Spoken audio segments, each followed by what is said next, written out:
Acá tenemos una imagen, pues la mayoría de las imágenes son de libro, ¿no? El libro del doctor, que no las conozco de inglés. Y acá arriba coloqué más o menos un concepto sobre formación reticular que indica que es un conglomerado de neuronas contenidas en una apretada red de fibras que cruzan el neuroeje. El neuroeje es el tronco encefálico, ¿no? Aquella porción que está formando por abajo el bulbo, el puente, el encéfalo. A eso se refiere como neuroeje. ¿Sí? Tiene una función analizadora y seleccionadora de los impulsos periféricos, especialmente de los que suben, ¿no? Y actúa como efectora o asociativa sobre otras estructuras nerviosas, por ejemplo, sobre el cerebelo, etc., demandando de que la funcionalidad total de lo que sería la formación reticular tiene que ver con las conexiones que tiene. ¿Sí? Por sí sola no va a tener funcionalidad. Por ejemplo, necesita una conexión con el hipotálamo, con el fascículo longitudinal dorsal de Schultz, obligatoriamente, para darle la funcionalidad vegetativa de esta formación reticular. En otras palabras, la formación grande, general, de lo que se llama la formación reticular, que tiene que ver con esta funcionalidad vegetativa. ¿Cierto? Entonces, los que puedan comprender qué significa esa funcionalidad tendrán muy claro. Tenemos núcleos a nivel del puente, del bulbo, a nivel del puente, a nivel del mesencéfalo y también a nivel del tálamo. En toda esa disposición, ¿sí?, encontramos los núcleos reticular medial, reticular lateral, el giganto celular o intermedio, por ejemplo, en el bulbo raquídeo. Y en esta última imagen estamos observando cómo son esas basas nucleares. Son columnas nucleares que empiezan, como decimos, en la médula oblonga, pasan por el puente, pasan por el mesencéfalo y van terminando en lo que sería el tálamo. ¿No es cierto? El grupo mediano que sería amarillo, el grupo lateral lo que serían los rojos, el grupo intermedio lo que serían los verdes. No es necesario aprenderse el nombrecito de cada uno de los núcleos que se encuentran en los diferentes órganos, sino entender que son una base de núcleos que están cruzando todo lo que es el tronco encefálico. ¿No es cierto? Bien. Aparte tenemos unos núcleos continuos, unos núcleos mesencefálicos y encefálicos, indicando que los núcleos continuos, por ejemplo, junto a los núcleos de la médula oblonga, son núcleos de una función inhibidora de la corteza cerebral. Si va a tener una conexión con la corteza, entonces va a inhibir la funcionalidad de la corteza, de los núcleos de la corteza, provocando lo que se llama el sueño. Al contrario, los núcleos mesencefálicos y encefálicos se consideran como núcleos activadores de la corteza cerebral, por tanto van a intervenir en el estado de vigilia o la conciencia. Ya enseguida vamos a hablar sobre eso. Bueno, acá hay un cuadro bastante complicadito, pero quise ponerles a ustedes para que entiendan de que tiene conexiones con la médula espinal, tiene conexiones con el cerebelo, tiene conexiones con el hipotálamo, con el cuerpo estriado, con la corteza cerebral. Y entre esas comunicaciones va a tener, como acá está de rojo, las aferentes y está de verde las eferentes. ¿No es cierto? No se olviden que aferencia en este sentido significa las fibras que están llegando al retículo, ¿no?, a la formación reticular. Por ejemplo, como las espinos reticulares que van a llegar a bulbo y puente, solamente a bulbo y puente. y su referencia será por la misma, retículo espinal medial y retículo espinal lateral. No se olviden que existen dos haces reticulares espinales. Uno medial, ¿sí?, que va a ir prácticamente a funcionar con las células gamma del asta anterior, especialmente van a bajar del puente, y estas son excitadoras de estas células gamma, o sea, darle una funcionalidad vegetativa a estas células gamma. Luego el retículo espinal lateral van a bajar a las células alfa del bulbo, ya no del puente, del bulbo, y son definitivamente inhibidoras de estas células alfa. Fíjense, una pequeña diferencia entre lo que son retículo espinal lateral y medial, ¿no?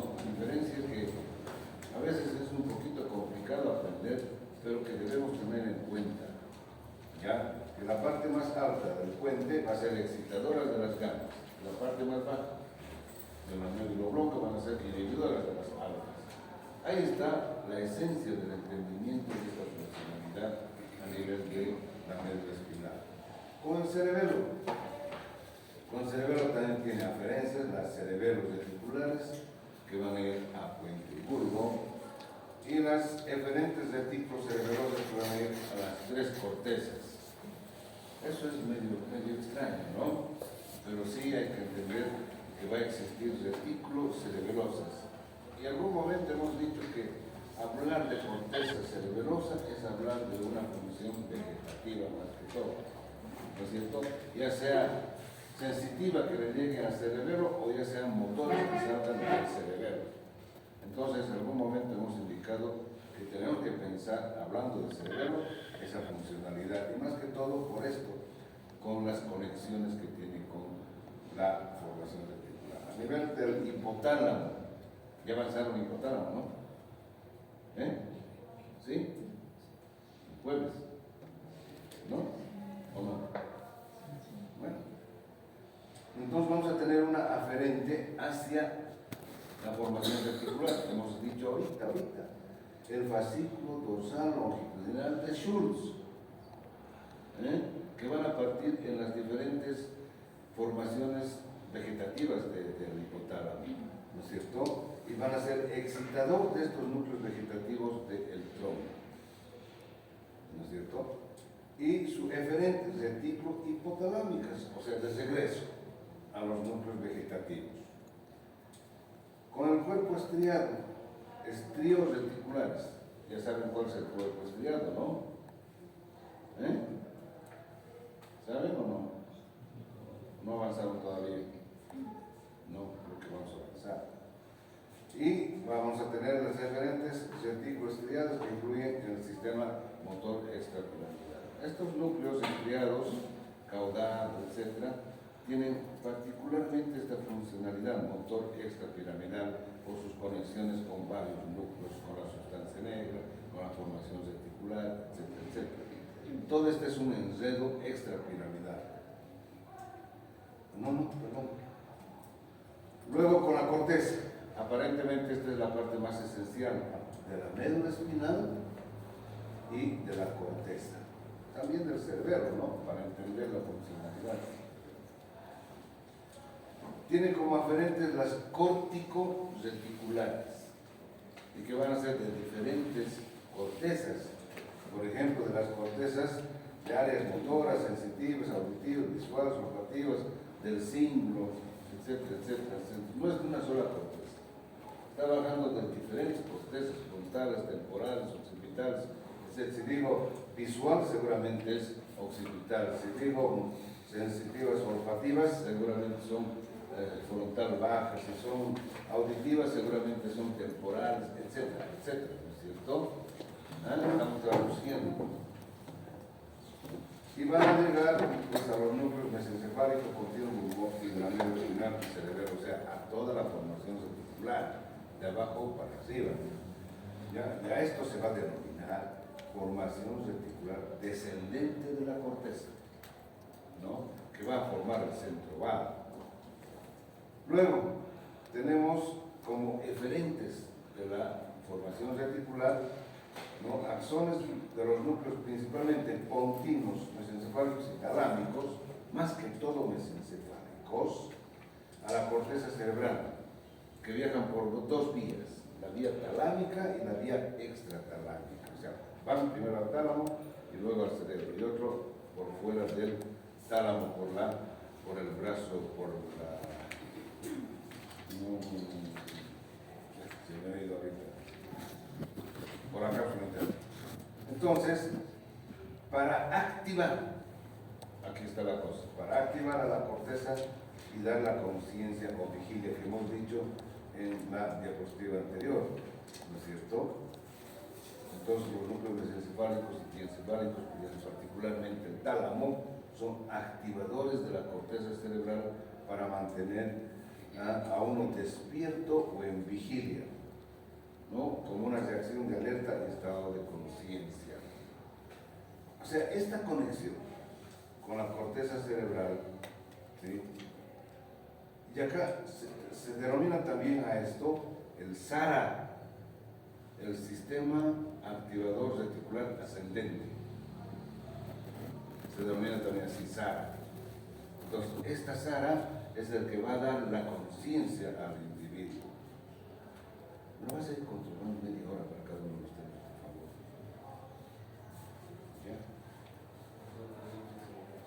¿Ya? ¿Ya?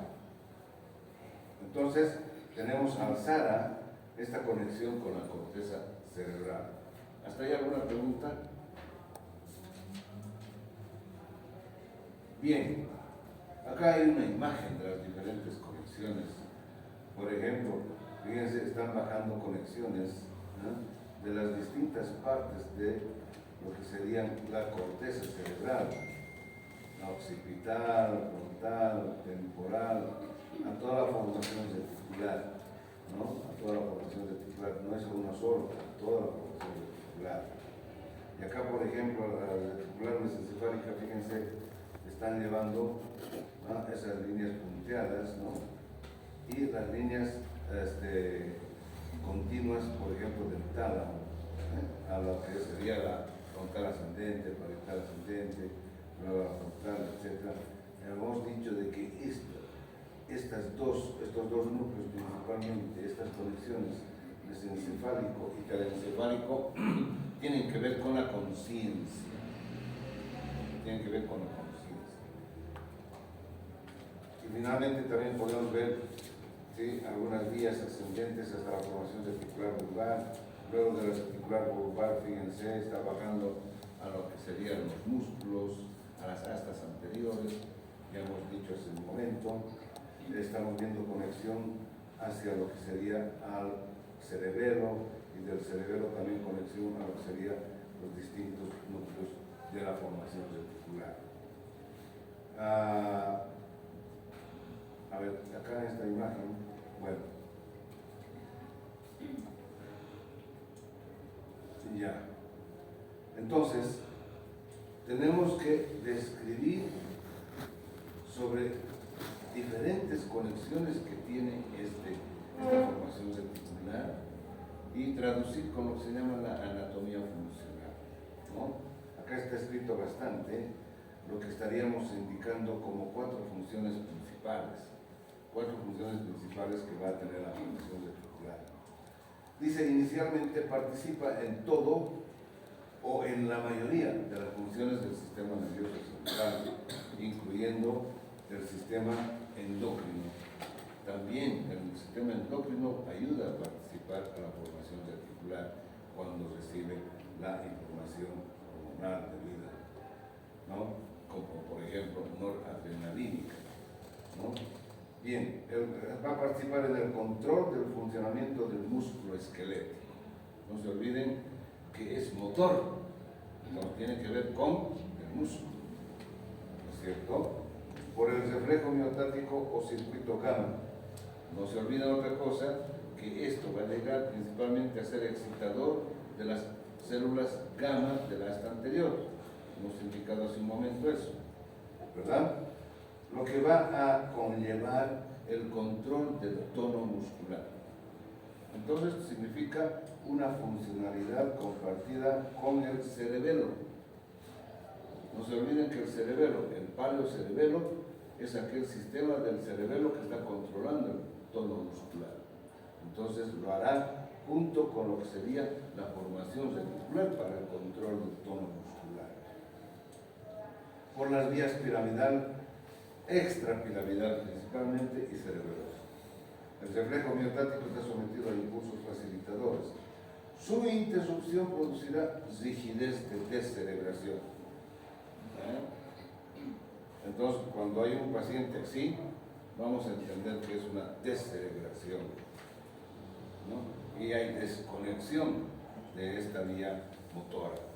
Y por eso la función motora está permanente, trancada, diríamos, ¿no? Bien. La formación reticular actúa sobre estructuras vegetativas y somáticas. Entonces, habíamos dicho que es una formación vegetativa más que todo, pero también actúa sobre formaciones somáticas. Para la vigilia o la conciencia que llega por las vías sensoriales, sensitivas sensoriales, o sea, la ascendente, el SARA, el sistema activador reticular ascendente, ¿sí? Por la conexión, formación reticular con la corteza cerebral. Entonces esto va a dar conciencia. La alteración de esta conexión, coma. Coma.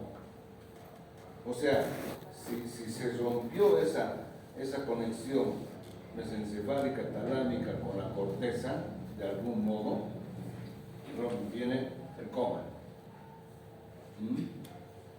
Y hay diferentes niveles de coma, de 1 a 5, ¿no es cierto? Eso van a ver después.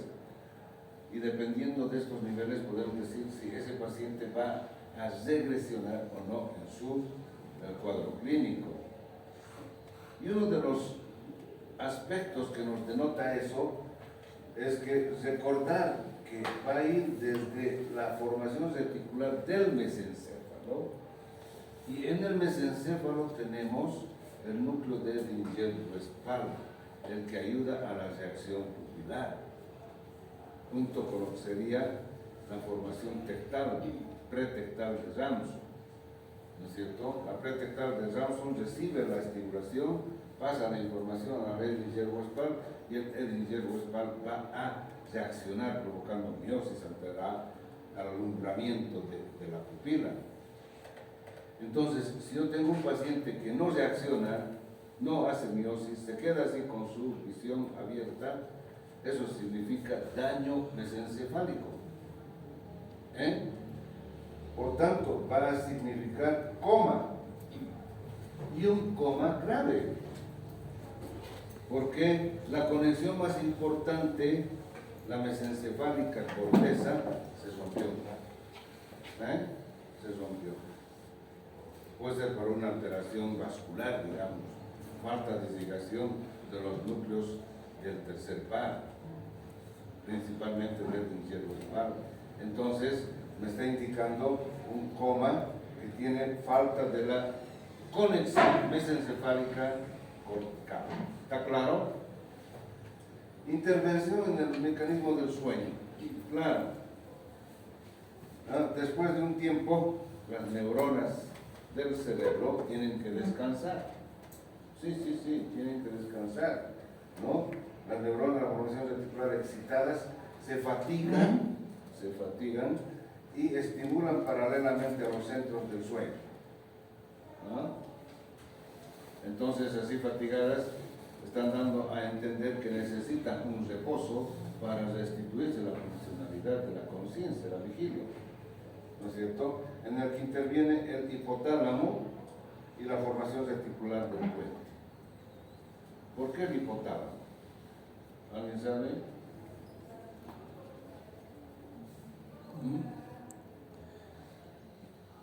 Han llevado el hipotálamo, pero parece que no saben nada del hipotálamo. Es un centro nuclear subbasal que va a comandar lo que serían los centros vegetativos, hemos dicho, ¿no es cierto? Y una desconexión también con este va a provocar un mecanismo del sueño, finalmente la formación reticular contiene centros vegetativos vitales, principalmente en bulbo, ¿no es cierto? Se integran a los procesos somático-vegetativos del sistema nervioso central. También actúa sobre la concentración, atención, introspección y todas las formas de razonamiento. Acá estamos entendiendo que esa conexión con los centros vegetativos ayuda a mejorar lo que sería el razonamiento de acá, cortical, con las conexiones que va a tener, formación reticular con corteza cerebral. El razonamiento es una de las funciones privativas de la corteza cerebral, el pensamiento, la inteligencia, etc. Entonces, se ve que si hay una alteración en esa conexión, formación reticular cerebral, también está alterando lo que sería el razonamiento, el pensamiento. ¿Sí?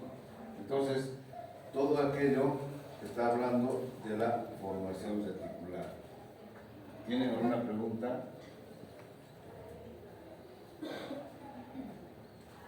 ¿Nada? Bien, entonces pasamos.